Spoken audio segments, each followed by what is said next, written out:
Напишано од британскиот композитор Карл Дженкинс по нарачка од Кралската оружарница по повод новиот милениум и преселбата на оружарницата од Лондон во Лиц, вокално-инструменталното дело Вооружениот човек премиерно ќе биде изведено вечерва од Македонската филхармонија и хорот Про Арс под диригентство на раководителот на хорот Сашо Татарчевски. Базирана на католичката миса, композицијата вклучува текстови и мотиви од разни култури, религии и историски извори и праќа универзална порака за мир. Неа треба да ја чујат тие што решаваат денес за војните низ светот, вели диригентот. Дело, може да се каже, кое можеби во денешно време почесто треба да се изведува.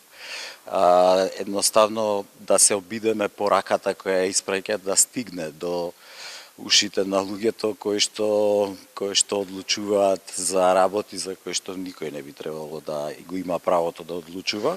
Оваа миса за мир е посветена на жртвите од Косовскиот конфликт и генерално на највоениот во историјата 20-тиот век.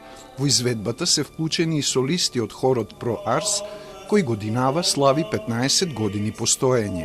Од технички аспект треба многу контрола, за контрола на гласот, за да се издржат различните динамики што се случуваат, за да се представи таа емоција што треба да ја кажеме во тој дел.